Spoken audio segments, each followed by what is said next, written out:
কিভাবে বুঝবেন আপনার বাচ্চারও হাম হয়েছে? আমি অবশ্যই প্রাথমিক লক্ষণগুলো বলে দিচ্ছি এবং আপনাকে একটা রিকোয়েস্ট করতেছি, আপনার নিজের বাচ্চার নিরাপত্তার জন্য এবং অন্যের বাচ্চার নিরাপত্তার জন্য অবশ্যই ভিডিওটা শেয়ার করে সবাইকে জানার সুযোগ করে দিবেন।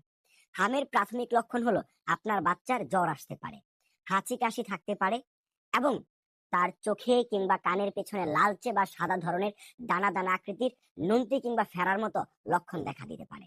এই ধরনের সিমটম যদি আপনি আপনার বাচ্চার মাধ্যমে দেখেন, চোখ লাল থাকবে, এই ধরনের সিমটম দেখলে অবশ্যই অবশ্যই ডক্টরের শরণাপন্ন হবেন।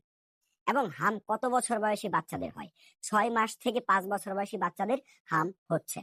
হামের প্রতিকার হিসেবে বাংলাদেশে কি কোনো চিকিৎসা রয়েছে? হ্যাঁ, অবশ্যই রয়েছে। হামের প্রতিকার হিসেবে বাংলাদেশে টিকার ব্যবস্থা রয়েছে। একমাত্র পদ্ধতি এটা। আপনার বাচ্চাকে অবশ্যই টিকা নেওয়াবেন। এবং হামের জটিলতা কি? হামের কয়েকটি জটিলতা আপনাদের সামনে বলছি। ব্রেনে আঘাত করতে পারে, ব্রেনে অ্যাটাক যেটাকে বলে সেটা করতে পারে, বাচ্চার দৃষ্টিশক্তিতে আঘাত করতে পারে এবং এমনও হতে পারে তাকে চিরজীবনের জন্য অন্ধ বানায় দিতে পারে। সুতরাং আমরা সবাই এই ধরনের মহামারী আমাদের দেশে কয়েকদিন পর পর বিশ্বের বিভিন্ন জায়গায় আসে, আমরা সবাই মিলে কোনো প্রকার কুসংস্কার না ছড়িয়ে যদি এটাকে প্রতিহত করার চেষ্টা করি, তবে হয়তোবা আমরা এটা থেকে রক্ষা পাবো। অবশ্যই আল্লাহ মালিক, কোনো প্রকার কুসংস্কারে বিশ্বাস না করে আল্লাহর কাছে দোয়া করবেন।